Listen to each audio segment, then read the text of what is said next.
OCD family community. Have you heard that one about why the Instapot was dented? They say it couldn't take the pressure. Oh, get it? Pressure cooker. Couldn't take it. I mean, it's funnier when I explain it, right? And while clearly a corny joke totally spelled out for the obvious screams family, how does this relate even a little bit to OCD? Well, get comfy, fam, because I can't wait to share that answer with you and more.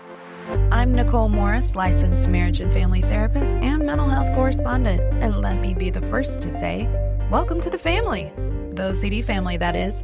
I am here to create a community of support for family members, spouses, partners, parents, adult children, as there may be adult words, and chosen family of OCD sufferers and their community.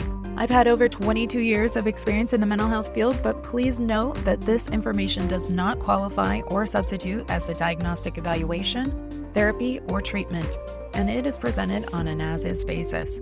Please follow up with a qualified mental health provider in your area regarding concerns for yourself or loved ones. Thank you for joining us today. Now, let's get started. All right. So, more on the Dent chat to come.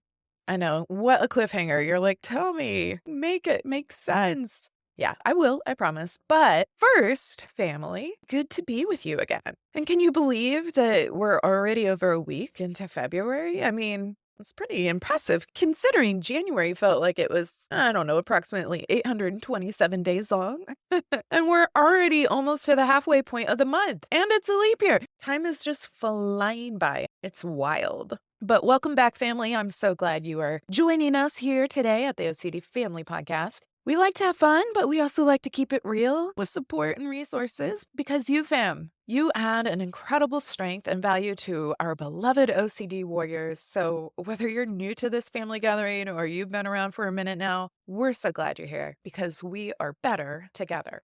And today is a bit of a treat, which I say almost every week, but I have to say it is. It's treaty because our special guest is OCD expert and lived experience warrior, Mr. Jon Hershfield, licensed marriage and family therapist. That's right, folks. He's an LMFT. Yeah, I'm not sure how that one landed, but that's okay. I'm leaning in, fam. I'm leaning in. But I told you I like to make up songs, right? Right, Jon? Or parodies, for that matter. But for anyone just getting acquainted with Jon, he is the director of the Center for OCD and Anxiety at Shepherd Pratt in Towson, Maryland, which specializes in the treatment of OCD and related disorders in both outpatient and residential settings. He is the author of When a Family Member Has OCD. Hey! Fam, this collaboration is making sense, isn't it? Yes, we see you, fam. And he's also written Overcoming Harm OCD, the OCD Workbook for Teens, and is the co-author of the Unwanted Thoughts and Intense Emotions Workbook, Everyday Mindfulness for OCD, which I really do like that book. I think it came out within the last year or so, and I've found that to be a very helpful book as well. So just throwing that out there. He's also written the Mindfulness Workbook for OCD. And all of these books are highly regarded in our professional circles. So I really appreciate that he could come today because we're going to focus, as you might have suspected, a bit more on when a family member has OCD, because this is you and me, and it's kind of our whole vibe, right? So I'm really thankful that Jon could spare some time to chat a bit with the fam. Also, Jon is a member of the International OCD Foundation's Scientific and Clinical Advisory Board, and he is on the faculty of their Behavioral Therapy Training Institute, which we also refer to as the BTTI around these parts. So, I mean, he knows a thing or two about a thing or two here. And today we're going to chat with Jon and mix it up a bit because, well, we'll highlight some of the helpful takeaways from the book, and it's a great book. But we're also going to be talking about what inspired Jon to become an OCD specialist. We're going to break down some common myths around OCD, and we're going to play a little Never Have I Ever OCD Edition game. We love games here, right? So I'm so glad you could join us, fam, for a fun yet informative conversation. And we're going to round out our time with Jon's top tips and recommendations for helping your loved one with OCD. Also, I want you to keep an ear out for a dent or two, haha, wink, wink, because we may just find out what the dents and their relationship to the pressure and OCD are all about. So keep an ear open for that. And without further ado, let's do this.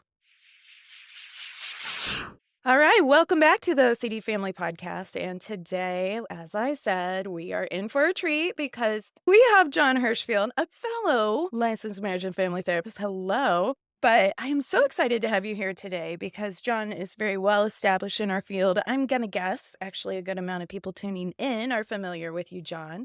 But for folks that aren't, Jon is one of our experts in the OCD field. He's written many books. I'm guessing probably contributed to chapters in different publications as well, Jon. Is that right? Yeah, that's a more recent development, but I have had the opportunity to do that, yes. Look at you. It's becoming like a career bucket list sort of thing. There you Like, go. wow, now my name is in a publication. Neat. Yes, no, we love publications. We love research. We're very research based here at the podcast. And so he's written many books. One book that he has written in particular that really hits the heart of this community is that he's written a book about when a family member has OCD. As a number of our colleagues have, we talked with John Abramowitz last year about his book, and these books have been out for a bit.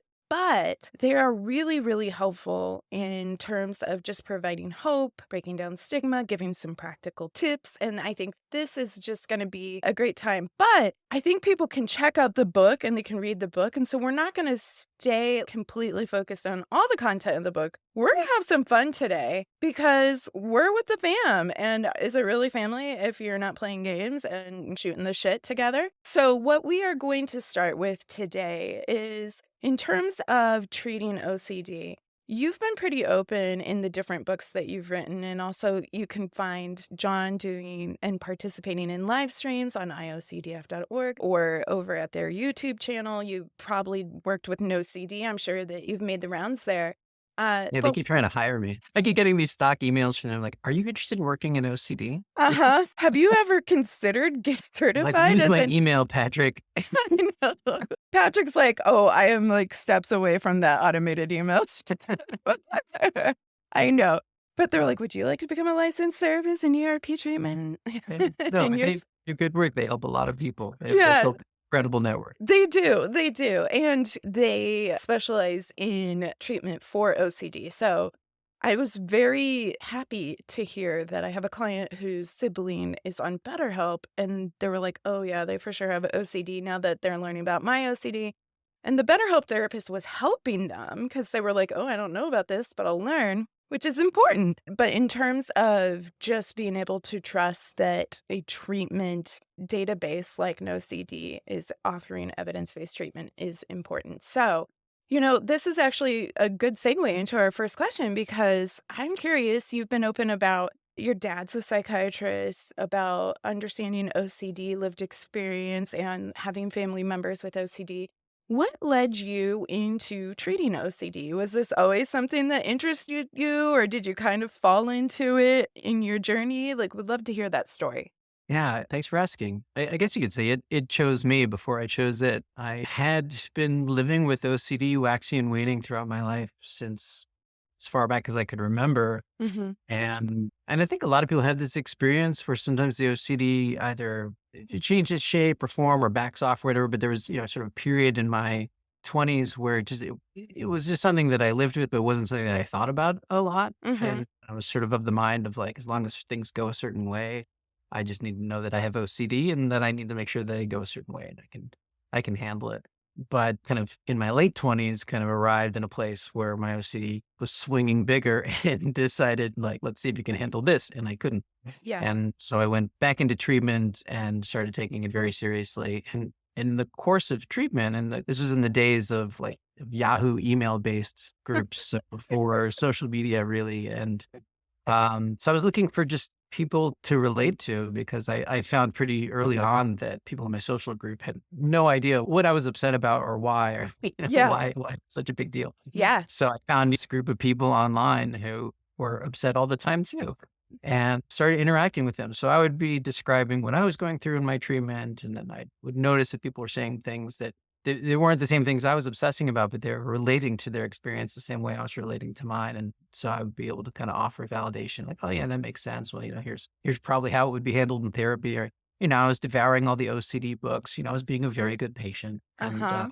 Uh-huh. through that process, I really discovered that I like communicating with people on that level, right? And I like kind of influencing people's stories and being a part of watching them grow. And people, I think, in that environment started to assume that I was a therapist, which is kind of funny. And I was like correcting them. I was like, nope, just some rando on the internet. Enough people started suggesting that maybe I should consider shifting careers. I'd been an actor my whole life. I started as a kid. I used to go, my mom used to drive me up to New York from Baltimore for auditions. I went to NYU, then I moved to LA and I would work periodically. I would, show up with a line or two on a TV show or get a commercial and something like that. And, those days when you're working, it's like, oh, everything is wonderful. This is great. I've made it, You've made it, right. and then the job is done and then you're done too. Like all of your worth just, left the set and you're back to trying to figure out what the meaning of life is. And so I started thinking about, what a career shift would be like. And enough people suggested that, it is a thing. You could get a master's in psychology. You could become a therapist. It really wasn't on my mind until then. So it was this combination of realizing I needed something, I needed structure in my life and I needed purpose in my life that I wasn't getting from the career I had chosen already. And and it was really fulfilling. Like, it was really awe-inspiring, and people would email me back and be like, "Oh, I tried this thing you suggested and it helped," or just hearing you articulate it made a difference. And now I'm saying these things and what would John do? It's like in the minds of people around the world. And I was like, wow, this is a pretty amazing thing. Yeah. So I was not sure it was the right thing to do, but I knew I had to do something. And so it felt like a big exposure to take that risk of like, whatever, it's just the rest of my life. Let's see what happens. And, Just and that. Yeah. but day one of graduate school, I'm sitting in there in this class and I'm looking around and going, yeah, yeah, this is it. This is what I'm supposed to be doing. It felt right. Yeah. And then it was a process of years of kind of getting through what I needed to get through. And I had kind of a not great attitude about it. I was like, what's all this psychoanalytic nonsense? Why do I have to learn this or that? I want to treat OCD. Like I thought I already kind of knew everything, but in my age, reflecting back on it, I'm really glad I learned more than just CBT for OCD, that's my passion, to have a more comprehensive understanding of psychology and people in general and the art of therapy really helped to shape me so that when I did get through graduate school and get through my practicum and then land at a clinic that was treating OCD, yeah, things really kind of took off from there. And I was like, I found my calling, you Yeah. know. So you have the unique experience of going into graduate school. You knew you wanted to specialize in OCD. How did your graduate program do in terms of teaching OCD? Was it a school that was more in the know, or was it a slide in a psychopathology course? Like, what was that? What was I that don't think experience OCD like? was mentioned even once. No, I'm sure it was mentioned in the class on the DSM or something like that. But no, there was one elective in CBT, and that guy knew OCD and anxiety pretty well. I mean, it was a general course on CBT and covered other things, but he knew what he's talking about. I don't blame them for that. I mean, they're not really set up to be a specialty training program, and this was on a marriage and family therapy track too. So a lot of classes were in California. That's much more popular than other states. It's So it was just very popular. I chose it because it's the one that Yeah. you could give me access to the OCD people. What do I need? Oh, MFT, that'll work. So this was an 18-month program where it Yeah. was all day, every Saturday, Sunday, every other week for a year and a half, and then your practicum and your internship. So I was like, that made sense. But in the process of that, I'm learning all about family systems, and it's amazing because it so influences my work right now. But Oh, at the yeah. time, I was like, all right, I'm gonna just hear these people out, pass these tests, get my degree, move on. Yeah. But I did this was like 2008. It was kind of funny what you could get away with if you just asked. So I asked if I could go to the 2008 IOCDF conference, Mhm. write a paper about it and get a credit out of that and call it OCD class. And I got the CBT professor to sign off on it. And so I basically created my own class in OCD. Yeah. So I learned about OCD in graduate school. Yeah, no, I love that. I also went to graduate school in California, and it was like you choose MFT track or you went MSW track, and you were kind of looking at if you want to do social work, less of your clinical people, and though they had to do hours to get licensed, less of your clinical people were going the social work track. They wanted to work on a system level, usually more looking at kind of how they could improve linkage, how they could track different things. And if you wanted to do more of the clinical hours at a master's level, you were going to get an MFT in California. And so I totally get that. And it's interesting, and I don't follow the programs either because there's so many different things that you could zoom into that aren't zoomed into. You have to do a very general overview of the whole diagnostic manual, really. But what is interesting is I know I worked in this field 20 some odd years before I really knew and understood what OCD was. And I TA'd, I graded, and I was an assistant in grad school for psychopathology. So I really knew the DSM manual. I graded things, I improved tests, whatever. And I still was like, I've never seen an OCD case until I really learned what it was. And then I was like, oh shit, I have seen so many OCD cases. And so it was an interesting process. But I'm I love the story about the Yahoo groups. It was like the baby Reddit back in the day, y'all, Mhm. or, Yeah. you know?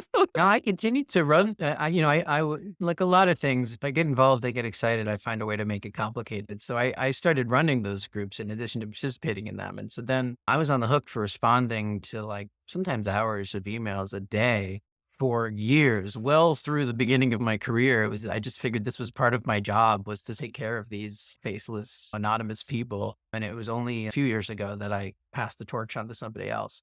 Yeah, Uh, and some of it was obviously compulsive, like, I'm, like, checking and feeling over responsible for people that are not my responsibility, and I'm, like, right. being armchair therapist, which as a clinician now, like, I would hate somebody like like me doing that, like, it was very not cool, but it all worked out. I almost had the inverse experience for what you're describing, where you realized, oh, there was more OCD that you had encountered than you understood. Uh-huh. Since I came to Shepherd Pratt and I'm working in an adult psychiatric residential program with cases that are quite severe and complex, I'm realizing how much I had always assumed was OCD because of the constant exposure to OCD cases that actually was obsessive and was compulsive, but probably isn't OCD. And so I find myself sometimes here being, as somebody comes in and like, I have OCD, it's your OCD, and I'm supposed to be the OCD guy. And I end up being kind of like the deal breaker where like, actually, it's obsessive and compulsive, but trauma is a better explanation for what's going on with this person, or bipolar disorder is a better explanation for what's going on with this person. And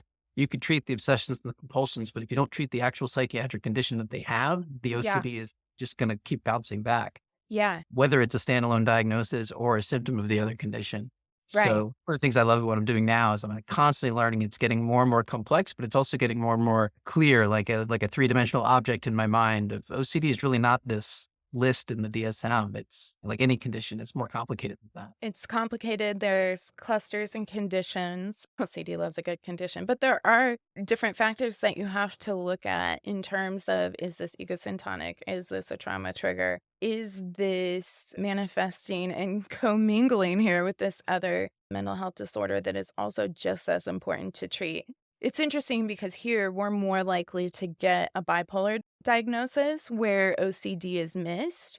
And not to say that bipolar can't be there as well in this commingling process, but often it's like, "Oh, that seems extreme, and you're not really sleeping at night, and you're thinking about all these different things, and your mind is racing. It's obviously bipolar." And it's like, "Not exactly the diagnostic Yeah. evaluation we use, is it? Please say it's not."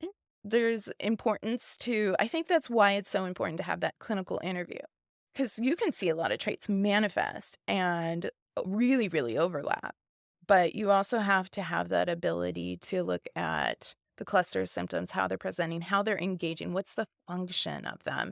And it's really important And how piece. do they interact? And How do how they do they inform each interact? other? Yeah. Yeah, absolutely. I don't know if in your drama degree, so if you were focused more on acting, I have a degree in theater. And one of the things I've found really useful in my MFT work, as well as in my OCD work, has been just understanding blocking and positioning. I'm sure you guys covered in your MFT course, family sculpting and different things like that. But in terms of my theater program, no matter what you were most interested in, you had to learn how to do it all because likelihood if you're gonna work in the theater and entertainment, you're gonna need to be able to run different positions. You're not just gonna be an ingenue that is like, "Oh, okay, this was easy." And so, it's been very helpful for me in just being able to read other people intuitively. It doesn't mean I'm always right, and look at kind of body stances, postures, especially when we're looking and having conversations about OCD and you have the OCD person completely turned and shut down and the family member, they're like all kind of positioned in these different ways. But it's very, very interesting. And we talk a lot about here, which you also talk about in the book, the importance of the family engagement in the process of understanding OCD, but also in just treatment and recovery, and what an important piece of the puzzle that is because it affects interpersonal relationships. And when you come down to it, that's what MFTs do. It's about working with interpersonal relationships, whether it's two people in a dyad or a couple, family. And here we talk about chosen family too, because sometimes people are Mhm. disconnected or estranged from their family, but they have people they do feel safe with that are more or less their family. And so we talk about that a lot. Next, we were going to discuss dispelling some of the myths that we have around OCD. And I'm catering this more toward families because, you know how we do it, fam. And so, in terms of our first myth that we're going to dissect a little bit, the myth is that this person has OCD and it is my fault. So, this is Mm. in the family system.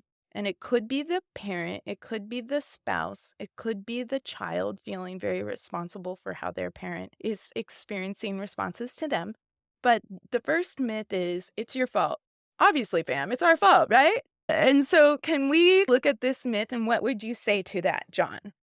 Yeah. So there's a few things going on there. First of all, I think it's important that we normalize that experience for people. Like, I think we come out too strong with like, it's not your fault. Well, then it also means it can mean things like that has nothing to do with you. Uh It's not huh. your responsibility. You're not involved at all. Because that's also not true, right? Right. I think all of us and people with OCD, without OCD, are incredibly reliant on our conceptualization of free will, right? When we talk about fault. So I'm not going to send your audience down an existential wormhole here, but The existential fam this is like, are you sure? Because we were already there. We're 3 steps ahead of you, John.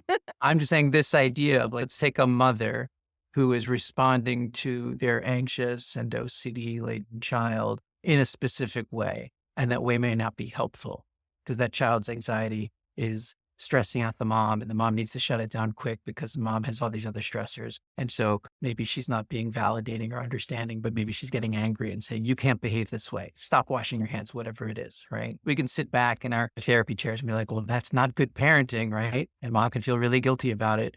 But there's also a reason why mom is so reactive to that. And that reason predates mom because mom also had a mom and a dad who also had a mom and a dad who also had a mom and a dad. And Hmm. so mom exists within the system, right? So her intense reaction to watching her child go through it, there's a lot going on there beyond just she's impatient, she's annoyed, she's not a good enough mom. There's a whole human being there. So Yeah. to chalk it up to, well, it's your fault for reacting this way that's not helpful.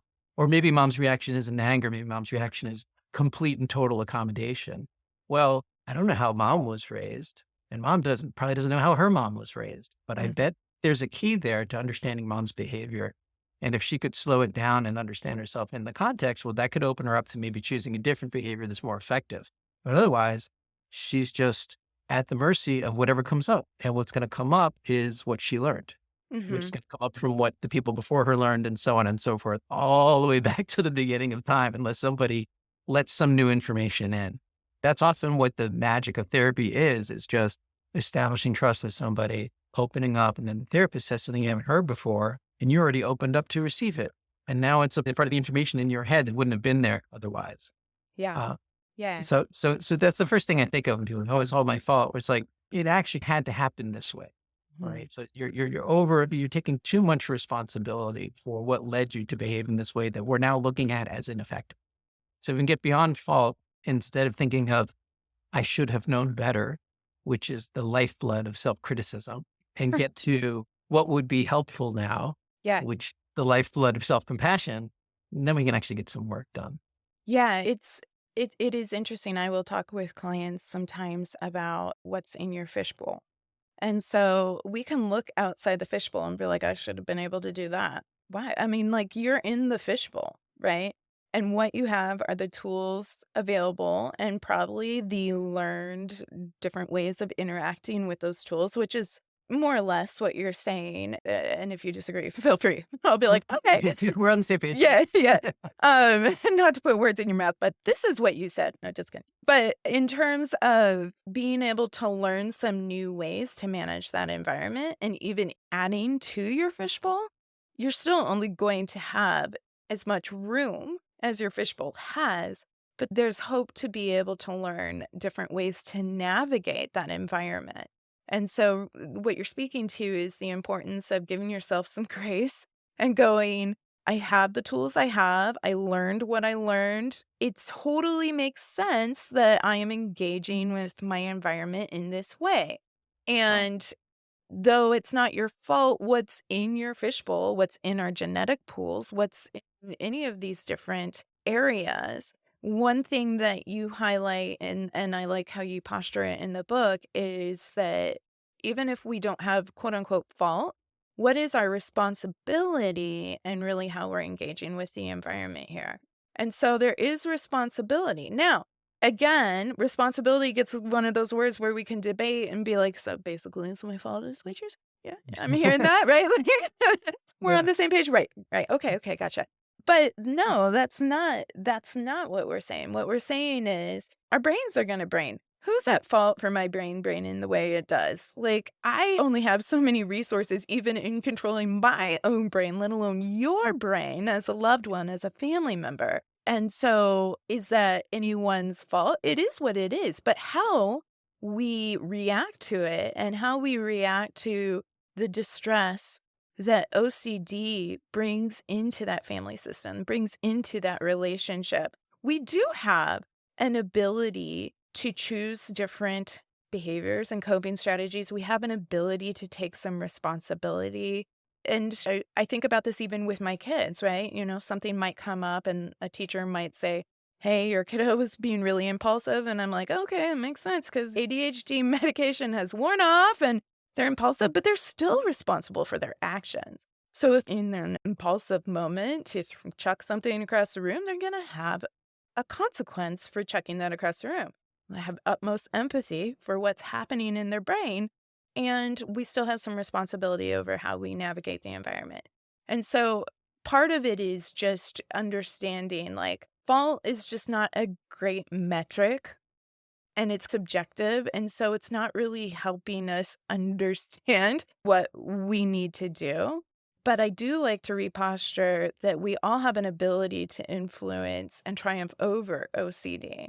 And so, fault or not, like responsibility or not, free will or not, agency or not, is there hope?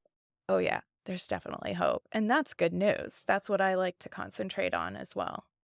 Yeah, I think a lot of parents who are struggling with the concept of fault, beyond the fact that that's, again, really grounded in the myth of I should have known better, which is a technical impossibility, right? You can't have known better. You could only have known what you knew Right. and then acting accordingly, right? Yeah. But we can say, oh, I should have known to do this or known to do that. Yeah, but it didn't occur to you, did it? Right. And you're not responsible for what occurs to you.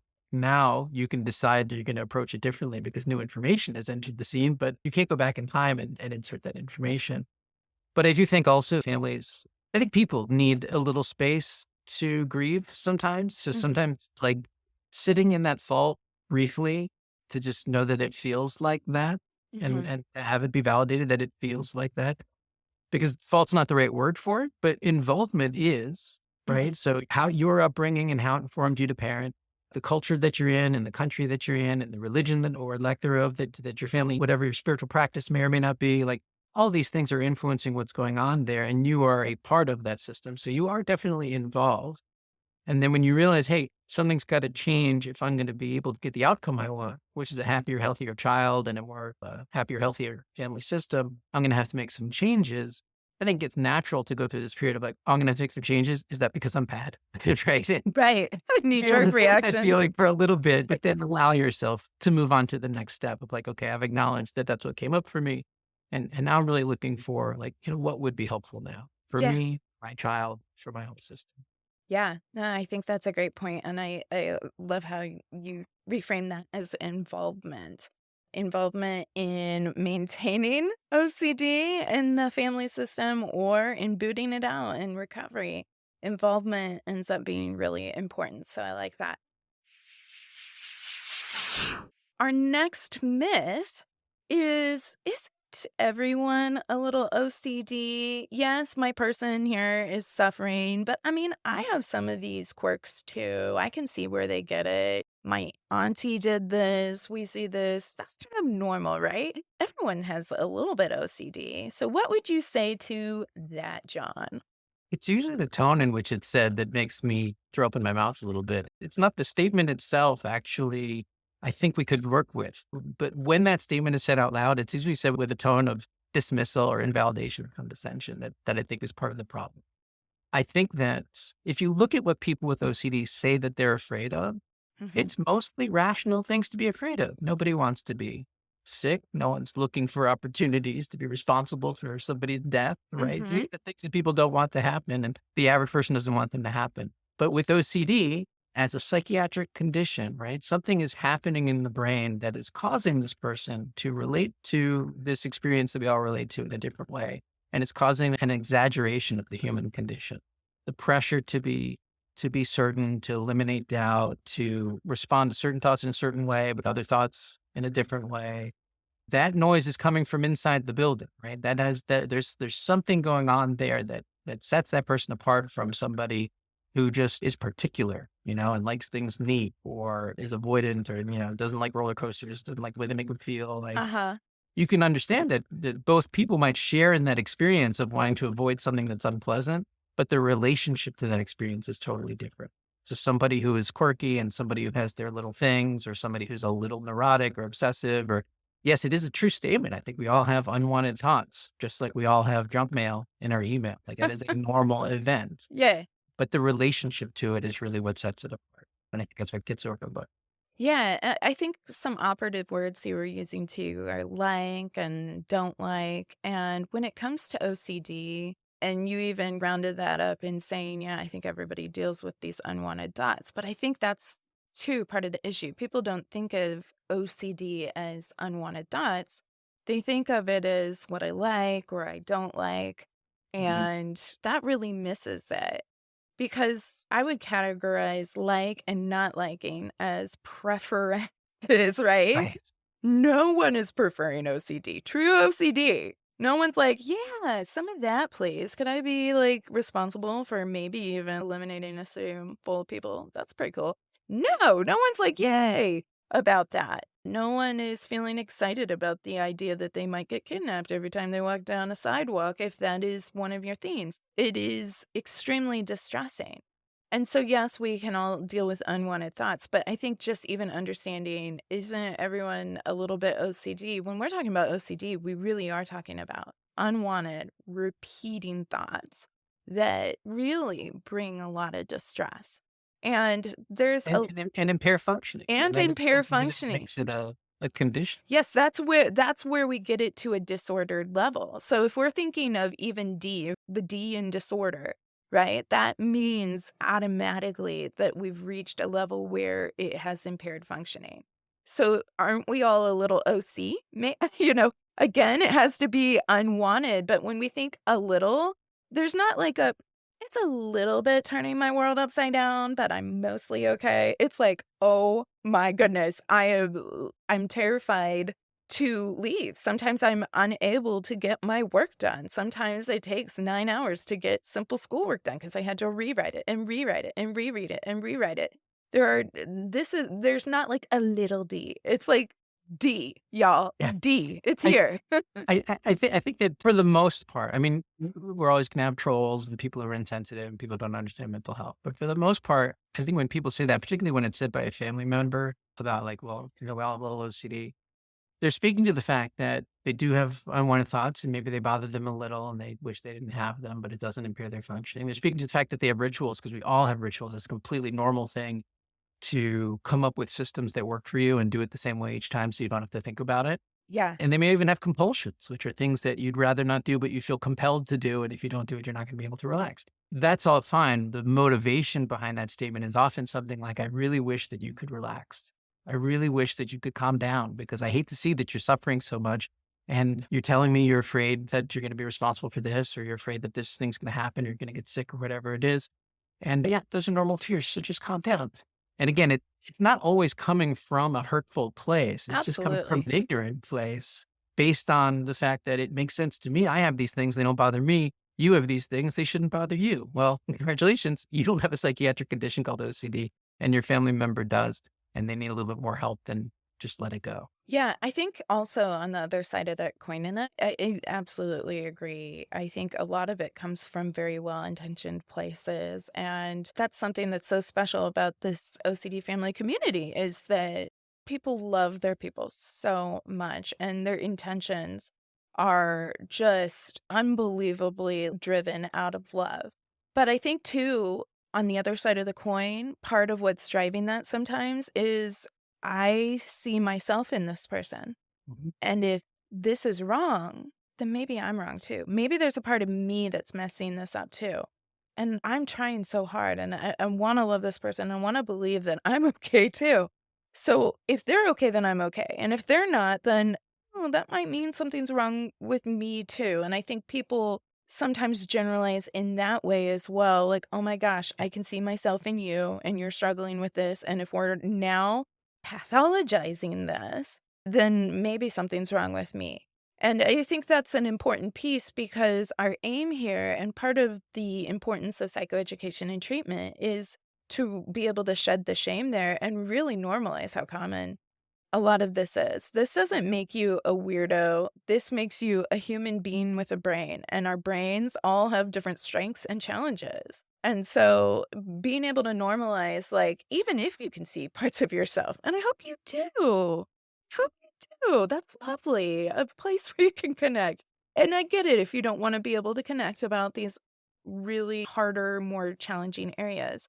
But it actually helps people know they're not alone when they realize, like, "Oh, yeah." I mean, especially within families. When we see OCD running in families, there's actually a lot of strength for people being able to see things and experiencing things from a similar standpoint.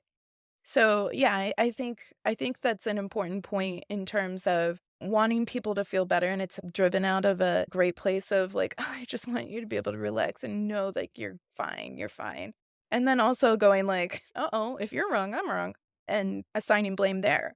Again, it's completely normal not to be perfect. And I think we have a lot of ugly words to describe the various ways we could be imperfect. And it's hard. And I think there's a linguistic problem. It's like hard to talk about these things and then you can't address them. So then you compensate for them or you avoid them. So like you're talking about defensiveness, right? Like if my child has this exaggeration of something I have, does it mean I shouldn't have it? And I don't want him to have it because I don't have it. There's, I think, a very natural narcissism that occurs in any healthy, good, loving parent who's going to view their child as an extension of themselves. And when their child is behaving in a way that they don't think reflects well on them, that's a narcissistic injury. And they're going to want to fix that and correct that because it's a bad look, right? Because it's just a natural phenomenon. I'm not saying it's a great thing. It's something we have to work with and overcome to see our children as separate entities, but they didn't start as separate entities and they haven't been independent for very long. And for the most part, it is this like my creation sort of vibe. And then that individuation starts to happen later.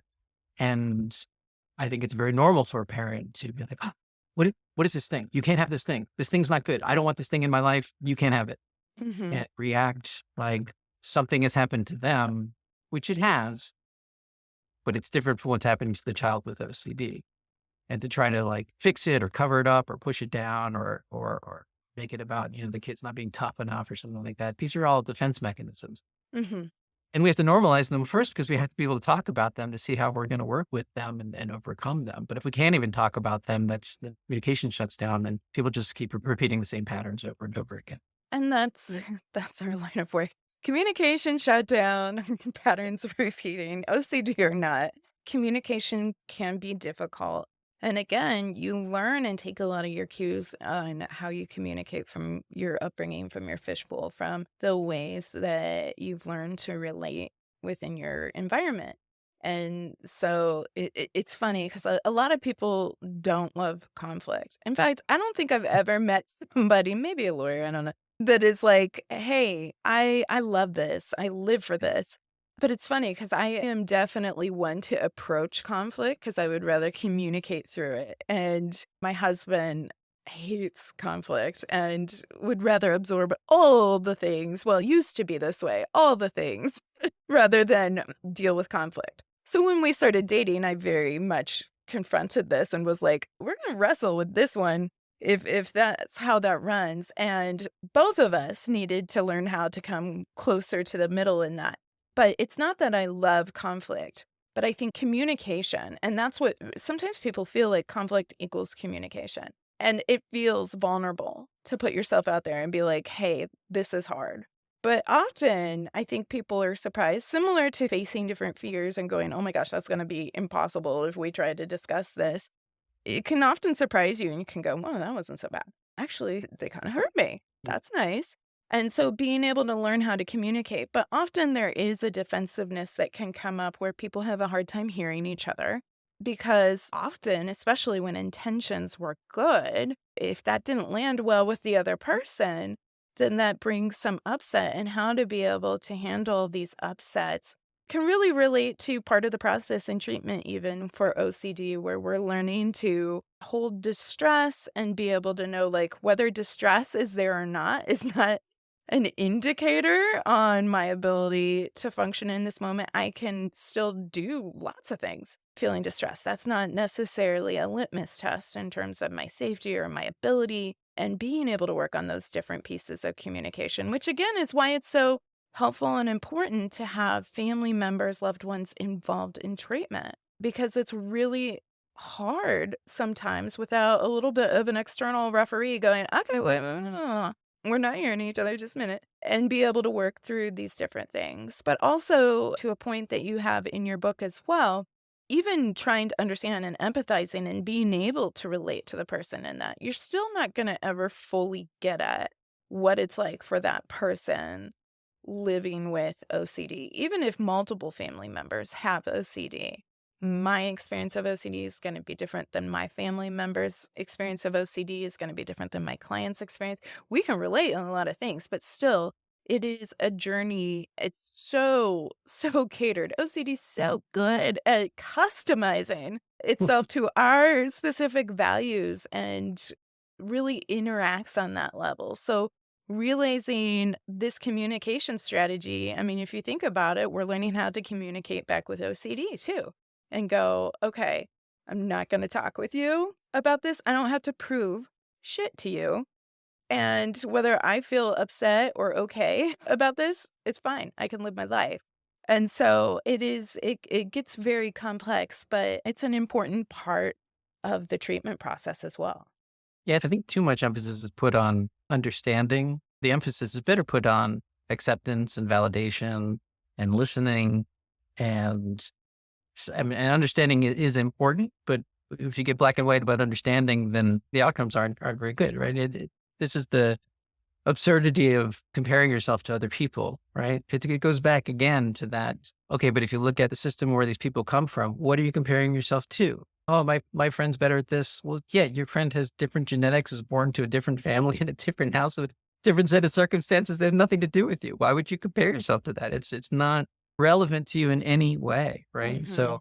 So it's not just that it might be hard for you to understand the person with OCD if you don't have it, or even if you do have it, but their OCD is different or something like that.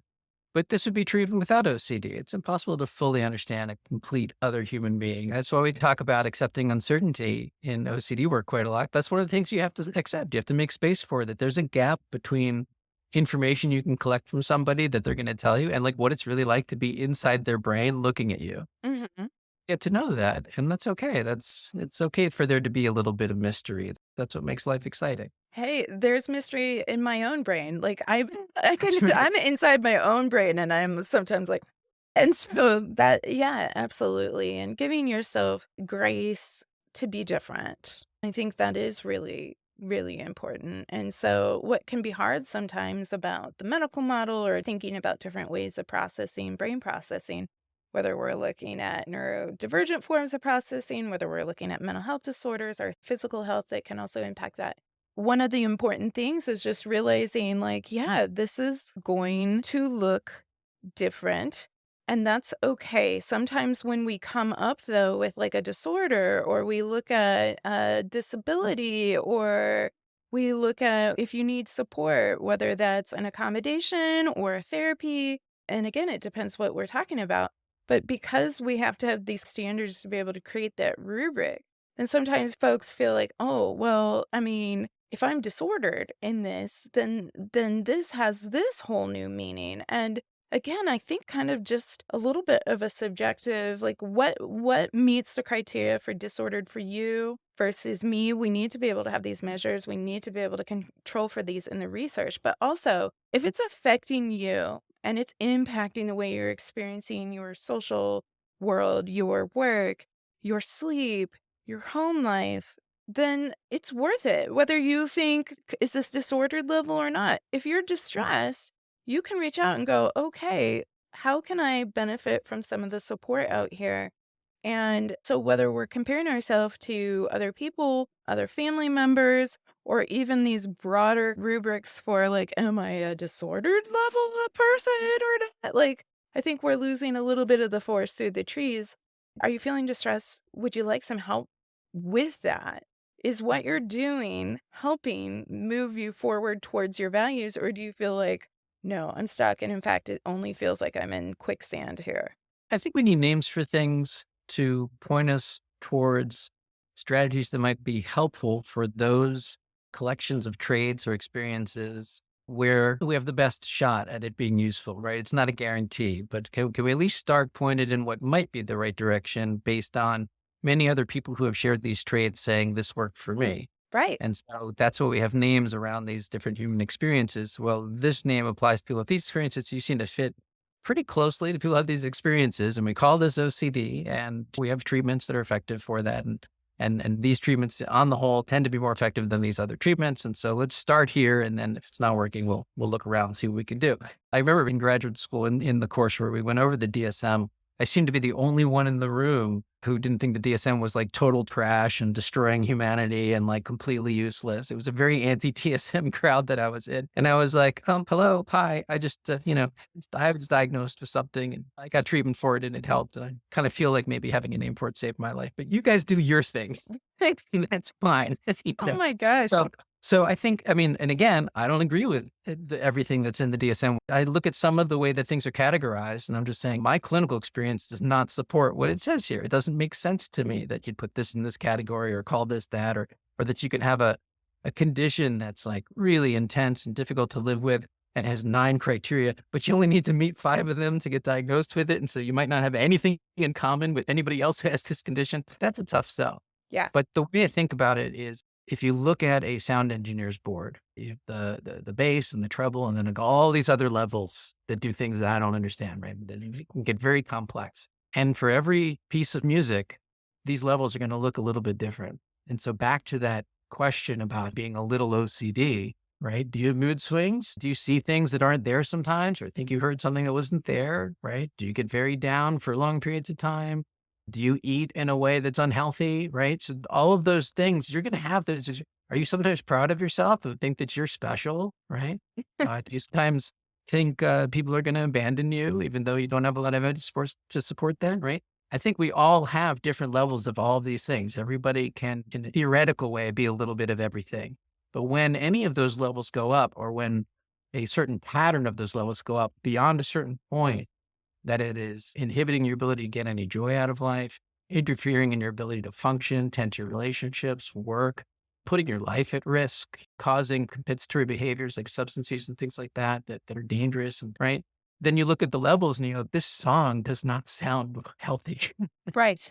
And so then you need to ask for some help so we can adjust the levels a little bit. But I think people put themselves in this box and it's like, there's OCD me and there's not OCD me. That's where this whole discussion of everybody's a little OCD kind of misses the mark, right? It's Mhm. impairment and the distress. That's what makes it a psychiatric condition. But people are complicated and they do have traits of all the possible human experiences, but you got to get the levels somewhat mixed well enough to be something like happy. Yeah, yeah. So if life is the composition, it's about orchestrating how you can create that composition in a way that is going to move you forward in the song and be able to have that value rather than just being noise. Yeah, I like that. I like that analogy. Not bad, John. We'll accept that. Thank you. Like, like you need my approval, but you know what? Now my narcissism level just went up a little. Well, happy to help. There's a number of different myths we could go over, but I'm going to go ahead and shift us over to a little never have I ever game. And so I'm going to go ahead and bring this up. I was telling John before we started recording that I was utilizing Chat GPT, which is my great little go-to for OCD games as of late. And we're going to do a little bit of a never have I ever. We're not really going to keep score, but we're going to go through some things. You and I both have lived experience of OCD, and we've been verbal and transparent about that. And so just coming up with some different ideas, and we can always type in something other than quirky coping strategies. This is But fun. I like this. yeah, but I just thought we can pick a couple of different ones. You can look through the list here. I'll like expand down a little bit. And we can take turns picking a question. We can shake up the category a little bit. But this is Never Have I Ever OCD Edition. Okay, so John, as my guest, would you like to go first or would you like me to go first? As your guest, I will defer to you as the host. All right. Well, then I'm just going to take it and run. Okay. So, never have I ever created an elaborate dance routine or song to lift my spirits when feeling down. Okay. I totally have. Have you? I have not done this, What no. happened? Dance is not my go-to. Anybody who knows me knows that. Oh, I'm not saying dance is good. Like, I'm not saying, like, hey, we should be on America's Got Talent, but I certainly, in songs, even more so, life used to be a musical every opportunity. And when Glee came out, I was like, this is me. And so I always found fun ways to cope with things. I would make them into songs and sometimes even in a compulsive way. I used to get a lot of car anxiety and I would just be like, okay, I have to sing a song that's going to like calm me down with air conditioner blowing in my face as I sit on the 405 and I'm just going to I'm fine. I'm fine. And I used to have a little bit of a compulsive response, even with some songs. So there is my question. You get to pick anyone from the list. It doesn't have to be in order. No, and I just, on that question, I have used music to change the way I feel. Like I do respond really strongly to music. Sure. And so definitely I've used songs, like I haven't created songs to lift my spirits, but I'll definitely like have like a hard day at work and then that will affect what I put on Spotify to like with the intention of like, I'm going to take this song like a drug. Yes. And, Yes. and it's amazing to me how effective it can be. And Well, I've also had the OCD kind of tangle itself up in certain songs where I've been through periods where there's certain music I couldn't listen to because of the emotional impact it would have on me. And that would have such a profound, it wouldn't be like it made me a little sad. It would be more like ruin my life if I listened to right. that song through. And one of the things that's great about exposure response prevention and other strategies to help people get their life back from OCD is the reclamation process. Like I'm taking the song back, right? Yeah. This song is well constructed and OCD can't have it. It can't only be associated with that thing. I'm taking it back. Yeah. Yeah. That's a really nice thing to be able to do. I would agree with that. And the arts in general, whether we're thinking of a song, whether we're thinking of a TV show or a movie or a physical piece of art, just a number of different things. I think that's a really good point. And because it is a helpful way to express and cope, artists are like, understand where I'm coming from. We got you. We got you. And yeah, it can have a real impact on your mood. So great point. Okay. You get to pick a question. I'll go with never have I ever embraced talking to inanimate objects strategy to ease frustration. This is very me. I talk to inanimate objects all the time. Really? Usually I'm mad at the inanimate object and I need it to know. It's very important that it knows that it didn't do what it said it was going to do. And I always do what I say I'm going to do. So you have one job, whatever you are, thermostat, Yeah. you have one job. I get very, very engaged with it. Also, robot customer service telephone Oh, things. yeah. Like I can't I don't know. I just can't handle them. I'm a relatively even-keeled person in most situations, but I can crack and then act totally irrational, and those things make me so irrational. I have found myself screaming at them. I know they can't hear me. Yeah. I'm like, "Sorry, I didn't get that. Could Could you phrase this?" repeat that? Press the pound sign. Press the pound sign. Yes, I'll create new vulgarities to insult them with. Yeah. So yeah, talking to inanimate objects is, definitely something I've done to ease frustration. I don't know if I've talked to inanimate objects as much as I'm talking to myself. Because usually, like, let's say it was the thermostat and it's not working. I'd be like, "What is going on here, Nicole? You could figure this out or whatever." So I'm probably more likely to, like, perfect my hyper responsibility in the moment, but I I'll definitely talk to talk them to in different myself. ways, like, if it starts to work, I'll be like, "No, was that so hard?" Yeah, I mean, like, I'm more inclined if something goes wrong, I'm like, "This is why we can't have nice things," and again, like, it's a talk to myself, right? Yeah, "Alright, Nicole, alright." I So, think that's like internalization versus externalization, right? There's somebody listening to this right now who's figuring out who we are based on these. yes. Yeah, yeah, I mean, this is diagnostic basically, right? No, just kidding. But you're right, you're right. D Are we externalizing it? Are we internalizing it? I have a feeling I externalize some of the things. Well, we'll see. Maybe I'll just be an internalizer, we'll see. Okay, next question. Never have I ever engaged in random acts of kindness to lift my own spirits. I mean, I would say that I generally, if I'm doing random acts of kindness, am trying to do it to serve the other person, not because I don't deserve a nice moment for myself, but I think I'm usually less thinking about myself and thinking more about how hard things have been for this person, friend, loved one, and so or just, in general, life's hard. See a day full of clients and I go, "Oh gosh," just really reminded of the different pain that people walk through that you don't necessarily know. But sure, I can't say that I've never been like, "Hey, I am a very nice empathizer, go me." And so I'm sure I can say that I've lifted my own spirits by helping others. That feels good. Yeah, yeah, I can relate to that one. I think I do this. I don't know that I do it specifically to lift my spirits. I mean, I have a tendency to wallow. Sometimes, like, if my spirits are low, I'd sometimes, like I was saying before, I might listen to music to like change it, but I might also listen to music to intentionally make it worse, to just explore it, or maybe not necessarily make it worse, but to align myself with the feeling. Like, this awful mood needs a soundtrack. I have a whole playlist in Spotify called Moment Music, and it's this very kind of like end credits crane shot kind of music. Yeah. It's like very mellow, very emotional, like ethereal. And sometimes I just want to like bask in whatever kind of ennui I think I'm having on my ride home from work. Yeah. So I think I do these random acts of kindness more like science experiments. I'll see these opportunities arise and I'll be like, oh, I could totally do this for this person. It might brighten their day. And I'll just do it because it's like, what a neat thing. I have to admit, I think I do the opposite too. Like Yeah. random acts of selfishness. I think I'll just go ahead and take this pen. They're not going to miss it, whatever it is. So yeah, I do both. I think the key word there is random. Yeah. I'm not entirely sure why I do a lot of things. Yeah, I will say I definitely have done random acts of selfishness. And I think, like, at the end of the day, I think we all probably have, save Mother Teresa, who is really just a special person.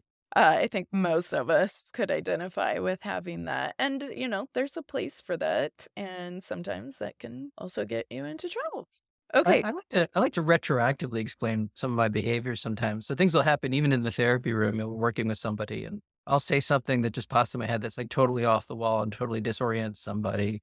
And, and they'll be like, why would you say that? Like, Yeah. why would that be the thing that's on your mind? I'm like, I don't know. Did it work? Well, yeah, but that's besides the point. Yeah.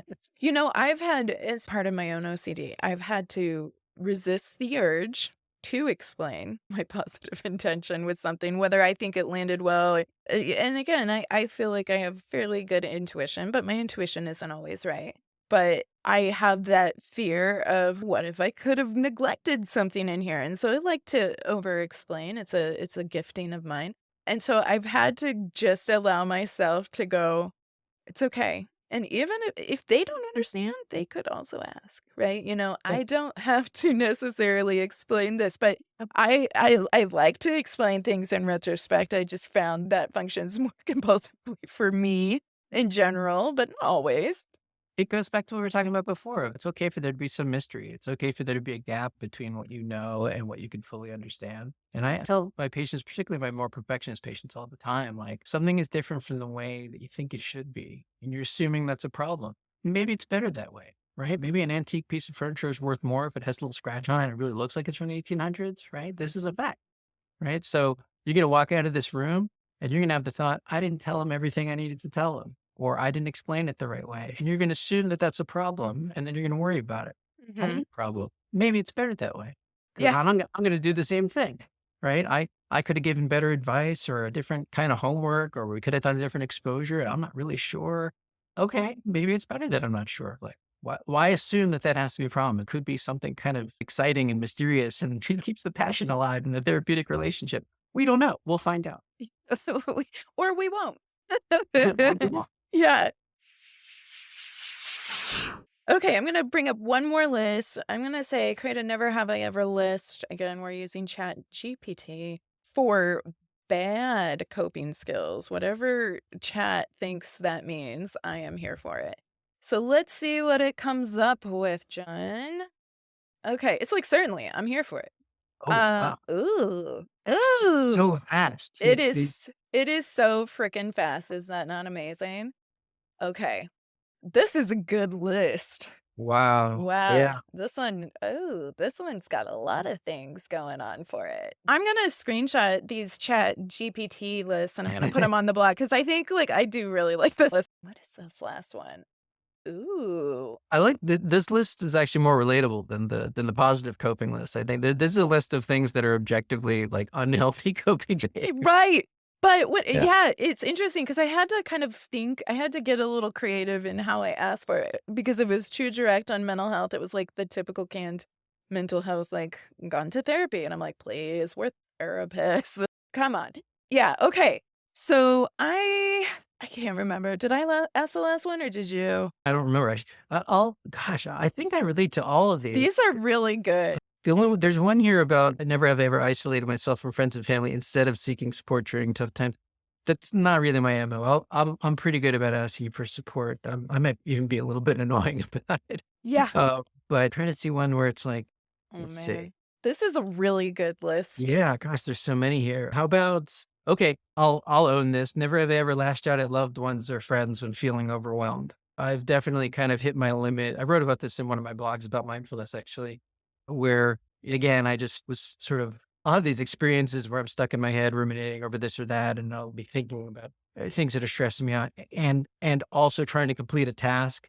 And if somebody and it could be the person I love most in the world, is also trying to give me information while I'm trying to complete that task, and the task doesn't go the way I want it to, Yeah. that'll put me over the edge, and I'll immediately feel like it's the person's fault for talking to me. Like somehow they should have known that my brain was full, and by overflooding my brain, they interfered in the task getting completed, and I'm Uh-huh. mad for no reason, and I just become a lunatic just for a moment, and I always apologize and make up for it afterwards, and that has to do with my level of reactivity, right? So if I'm in my very kind of mindful state, everything moves a lot slower, and so I can notice these reactions and say, "Just don't respond to that. Don't say anything." But if I'm not in my more mindful states, the reactions overwhelm me, and I'll would you shut up? I don't care about what you're talking about right now. Like Uh-huh. this person's being completely innocent and perfectly pleasant, perfectly nice, and I'm being a complete jerk.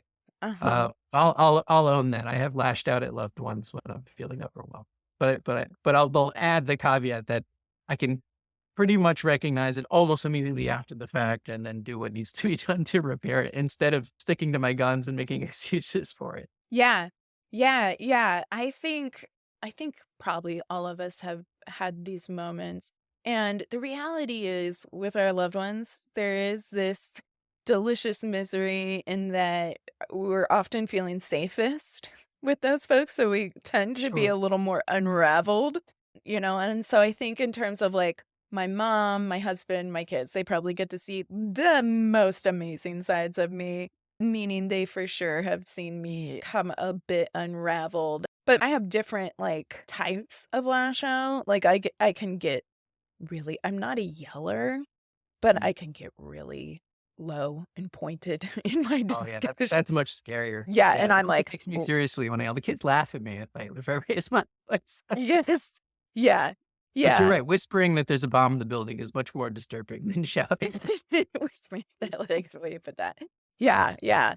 And in terms of the never have I ever isolated myself from friends or family, which you were commenting on, instead of seeking support, I probably do, but I give them the Cliff Notes version. Mm, I'm yeah. probably rarely going to unlock and reveal all. And it's one thing, like, I remember, and my husband and I have talked about this on the podcast, but once when we were dating, he had a very difficult breakup before we dated, and so he had a lot of anxiety about just commitment in relationship, and I was very like, "That's okay, that's fine, like, let's take this a day at a time, we're just getting to know each other, it's not like we need to walk down the aisle or buy a house together or anything like that." But once he was asking me, like, "How is this impacting you?" Which this was an amazing question, I was like, "Oh," to have somebody that I was dating and newly dating ask me this. But how is my anxiety around this impacting you? I just kind of want to check in with where you are. And I'm like, you know what? That is so thoughtful. And I really appreciate that you're checking in with me. And, I just think like it's amazing that we can communicate about this. And it's really valid why you have this distress and anxiety around relationship. And I honor that. And he was like, "Thank you." And usually that's where that conversation would end with most people I dated. They'd be like, "Thank you. I am pretty awesome, aren't I? I did that well, huh?"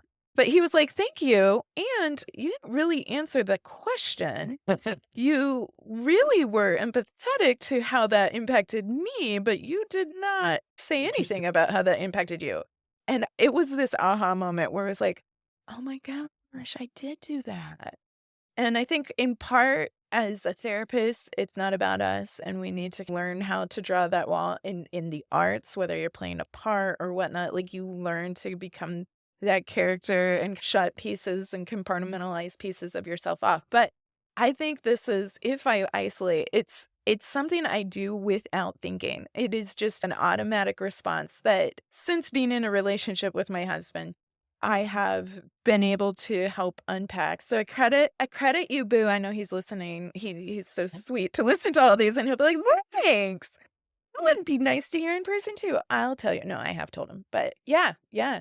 That's funny. I can relate very much to your husband's experience of dating after having been through a powerful relationship experience before that and being unsure how to proceed. He handles it sounds like he handles that thing in a much more suave, cool way. Like my MO when I was dating my wife was I would make her a mix CD and like great songs that I wanted her to know were great songs. And I would print out like a picture of us and put it on the CD and I'd give it to her and then tell her, don't read into it. Because I'm just not sure how I feel. You're like, don't get too attached to this idea because Yeah. I'm immediately regretting. Yeah. I did just before I forget, I was just thinking about how we lash out at the people that we love because we trust that they're there, right? And they're not going to immediately reject us and run away. And how clinically relevant that is, right, to families with OCD. Often we'll see a child or a partner with OCD who's seeking a lot of reassurance or accommodation, and they're not doing the same that in their social circle, right? There's usually like an arbiter of truth, mom, not dad, or dad, not mom, who Mhm, can answer the questions and has to keep answering the questions and responding to the texts and whatever it is. mhm. And that's the person that, they feel that they could trust. And that same answer from somebody else wouldn't feel as complete, or they wouldn't risk the judgment that might come from it. This person's been established as a constant, not a variable for them. So it is interesting how we do sometimes we can't help it. We see the advantage in having a meaningful relationship. And then we take that advantage because the OCD might be pressuring us to do it. Like we have to get this answer. We're going to lose our minds. Right. We know the relationship can take the dent that might be caused from this behavior. And we wouldn't risk that in a less important relationship because we knew it couldn't withstand the denting that it causes. It's just interesting how those systems develop. Yeah, and oftentimes on a subconscious level because it's something that if you stop and think about it retroactively, hindsight's 2020, and we can go, "Oh, yeah, I guess I did do that."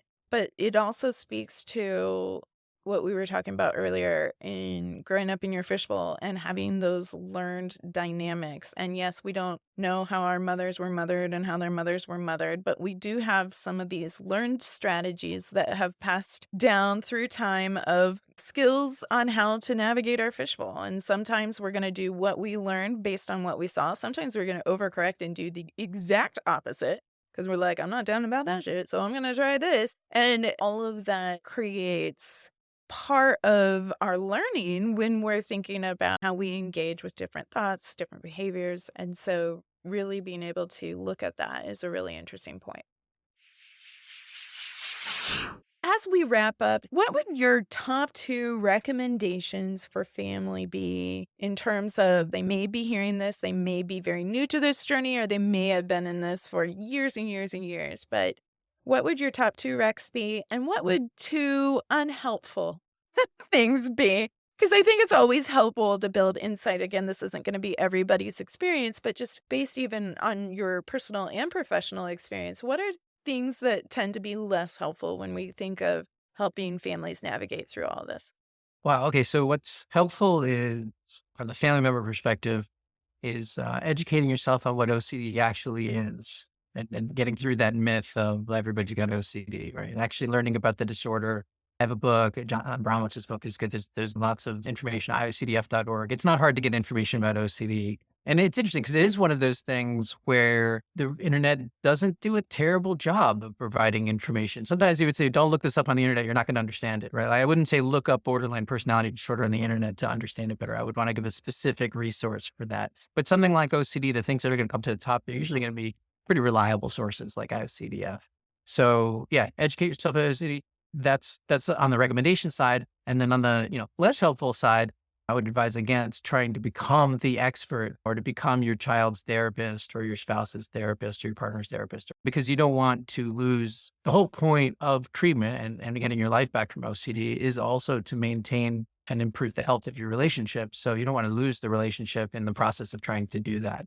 So chasing your loved one around with an OCD workbook and saying, here's what you're supposed to do is not likely to be helpful. Like if you're a mom, stay a mom. You can be a very well-educated mom, but don't lose sight of the fact that, that you want to become the therapist. Yeah. Well, and I would say too, in your book, you talk about that really as the golden rule, like trying to just remain being a family member.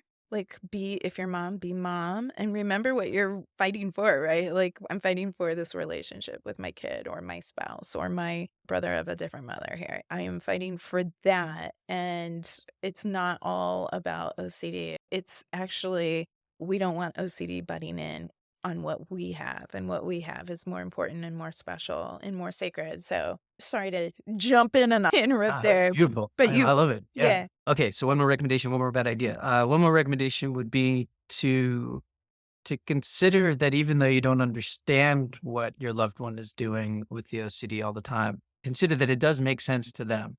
So try to open up to the idea that, in their internal world, this behavior that they keep saying they hate and they want to stop and they promise they stop, but they can't seem to stop, right? In the moment that they're continuing to engage in this behavior, that's the best idea that's coming up for them. That's the best solution to their problem in that moment. And just take some time, take that beat to just consider what it must be like to be them and to be in that position where the best thing they can think of doing is the thing that they promised they were going to stop doing or that they hate doing or that's not working and they know it. But in that moment, what's come up for them is this is what has to be done. Mm. Yeah, so just take that time. You don't have to get it. You just have to consider it, right? That there's something going on in there that's different from how you think that makes sense to them. Yeah. That can help on the compassion front and the validation front. And then also to take care of yourself and like, it's okay. Like you don't understand, but there is a rationale that's happening and you just can't see it.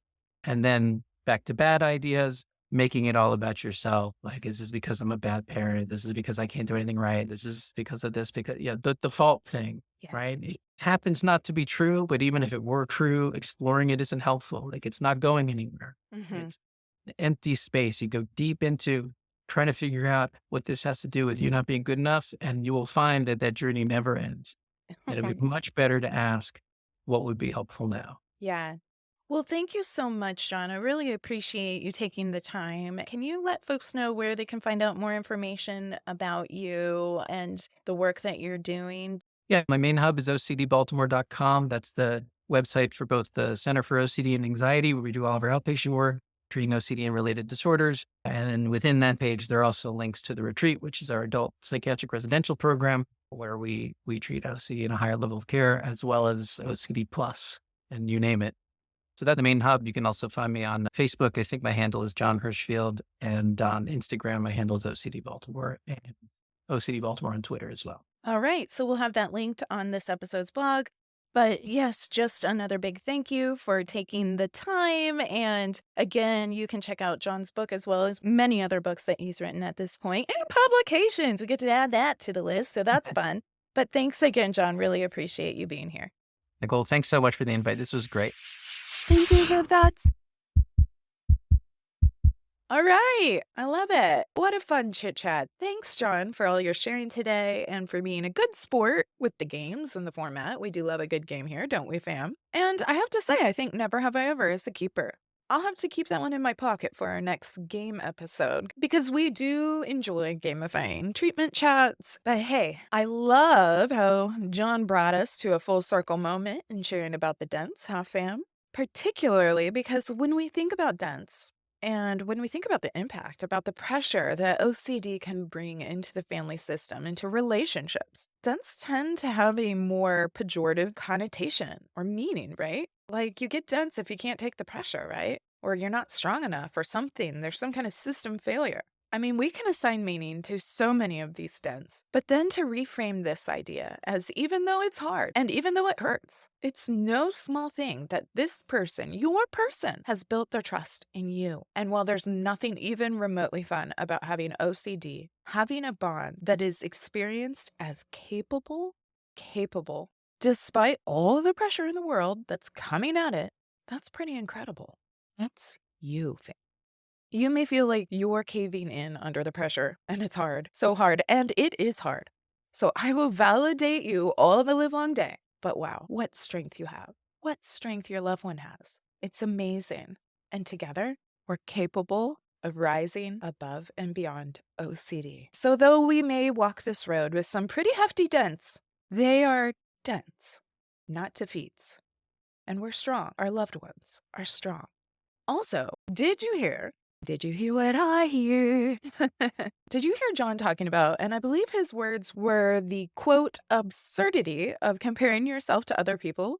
He even went on to say, quote, it's not relevant to you in any way. So he was talking about that. And I mean, I didn't have enough time to chat with John about this, but I hear certain words now, and relevancy is certainly one of those buzzwords, but it was giving me real ICBT vibes. Anybody with me? And for newer fam, ICBT stands for inference-based CBT, which is another evidence-based practice that is gaining quite a bit of traction in addition to ERP, ACT being acceptance and commitment therapy, medication support. We have treatment options for kicking OCD to the curb. And that is really great because that theory teaches us to look and weigh the evidence. If the evidence is there and it's relevant, use that. Feel concerned, be disgusted. But if you don't, or it's evidence, but planted evidence that has nothing in the world to do with you, just like John was talking about how comparing your situation to another person's situation with all different factors is really an irrelevant comparison, right?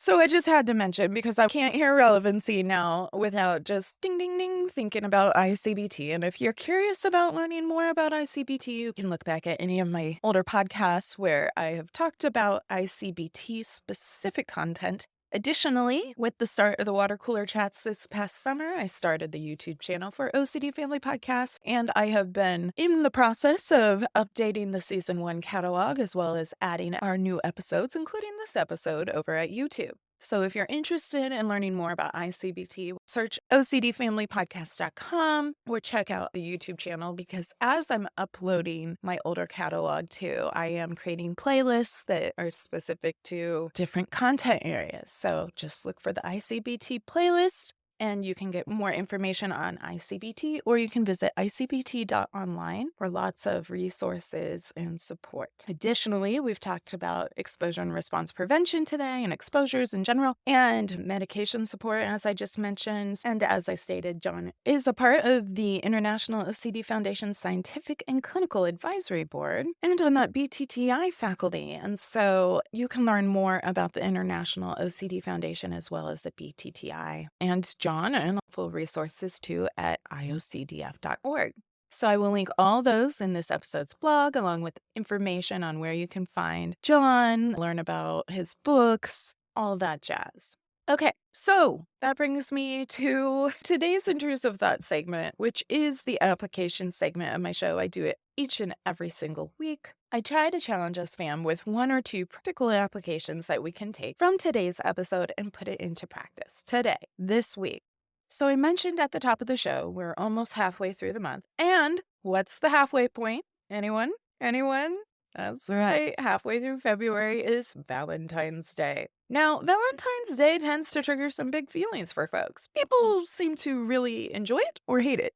It's a lovely or a painful reminder of relationships or lack thereof. And while OCD does love a good black and white moment, all or nothing thinking, it's either all good or all bad, I'm going to challenge us to do something a little different this year when it comes to Valentine's Day. Now, if you're part of our replay fam and you're like, Nicole, Valentine's Day has come and went, okay? It's okay. We can still make it work. Make it work, fam. Gotta channel my inner Tim Gunn, which I love. Make it work this week. You can still make it work. But here's the deal. Valentine's has grown into this cultural, commercial celebration of love in many places around the world, and while love can definitely extend to others, what about the love for ourselves? Indeed, we are with ourselves every day. Every day. Am I right? So what I want you to do today, or Valentine's, or replay fam again, pick a day. I want you to do something for you. Maybe that means you take a note from Miley and you buy yourself flowers. You get my drift. Maybe you can create your own playlist. Jon was talking about creating mood playlists and moment playlists and playlists of good music that he wanted to share with his significant other, now wife. I mean, admittedly, I have to say, I am a big fan of creating playlists for my kids with music that ranges many decades, but overall it's feel good, it has clean messages, and it's like talking about how awesome you are, right? Because what I want is that message to soak in for them. That even if they're just playing around and singing a song, they can be reminded of their strength. For this reason, one of my daughter's favorite songs is Katy Perry's Roar. That's right, classic. I hesitate to say this, but an oldie but a goodie. How long ago was that oldie? Oh my gosh. Let me look. Katy Perry Roar year 2013. It was 11 years ago. Oh my gosh. It was a preteen ago. I can't believe it. Oh my word. Anywho, she just gets really into it. It's really adorable to see a little 6-year-old singing Roar with like all her gusto and heart. But also, it gives me the mom heart melting into a puddle because she is impassioned and exuberantly singing this song that talks about her strength. And you're going to hear her roar, you guys. So I do this for them so they can remember that they can roar, that they don't need to give up, that they are the making of a legend. But how often do we do that for ourselves? I mean, Jon does it. Jon, I give you credit there. He's like, I am on top of the playlist. But how often do we do that for ourselves with the empowering message, with the self-love message? And I know we mentioned narcissistic traits a few times today, but a narcissist, it does not make if you're just taking care of yourself. And I think often people can feel like, oh, I'm doing this for me. It's not good enough. No, you're worth it. You're good enough. You are absolutely worth it. And in fact, when we don't take care of ourselves, that's when we cease being able to be helpful and take care of others. Because strength or not, we can't sustain helping and loving on everyone else if we aren't investing in our own selves, recharging our own batteries, and taking that time to appreciate us, to love ourselves. So for this Valentine's, I want you to do me a favor. I want you to show yourself a bit of love. Maybe you get yourself a Starbucks drink. I love the birthday drinks from Starbucks, by the way. If you guys are like app users for Starbucks, they tend to give you a birthday drink. In fact, there's like a lot of different establishments that will do birthday prices. I'm always amazed at what some of my friends are like, it's my birthday. I hit up this place, this place, this place for all the birthday things. I was like, you got game and respect. I respect you. That's amazing. But I love it when like Starbucks gets me a drink, and I get that paying for your own drink might feel a little more lame or just like, what is this? It's just coffee. But if you looked at it as I'm treating myself because I care about me and I'm going to do a little something for me today, could brew at home, or I could go get a Starbucks, or I could get a latte or a frappuccino or you know, that new coffee with olive oil in it. I don't know. But they have some kind of olive oil thing going on, and I'm not sure what that's about. But you know what? I'm not going to yuck someone else's yum. So you do you. Show yourself some love. And if you do, share about it on social media. I want you to do it on Valentine's, or if you do it leading up to Valentine's, save your picture, yes. And I want you to share it on social, tag OCD Family Podcast on February 14th, and I'm gonna take one of those and give back by giving one of y'all some free merch from OCDFamilyPodcast.com merch store, because I just want you to know, hey, I see you, and I love that you're loving on yourself. Thank you. Because really, I mean, we are doing so much to try and help our loved ones. We've also got to be able to help ourselves. So share your love. Let me give some love back, because I'm here for it and we're better together. And I want you to know that I see you. And hey, acts of kindness. We talked about acts of kindness. Do we ever do acts of kindness? Right, John? I mean, I'm bringing it back to the chat. I do love a full circle moment. So if you're new to us, this is my second full circle moment. Not that I'm counting, although I did. And let's get out there this week. Show some love to ourselves. And I'll announce free merch on next week's podcast. So thanks again for joining us, fam. And thanks again to our guest, John. I hope you all have a wonderful and beautiful, happy love day and showing love to yourself, because you're worth it. And with that, I'll see you next week. Thank you for joining me and our OCD family community. If you enjoyed what you heard today, please like and subscribe to the OCD Family Podcast wherever you enjoy your podcasts. Did you find this content helpful? Please consider leaving a review. The more people that know they're not alone, the better. For more information regarding today's podcast, please visit OCDFamilyPodcast.com and remember to join the email list while you're there. It will provide you with the most up-to-date information, resources, and the down low on the family chatter. Oh yeah, nothing says family like John and me fighting back against OCD. That's right, I went there, and you can too at OCDFamilyPodcast.com.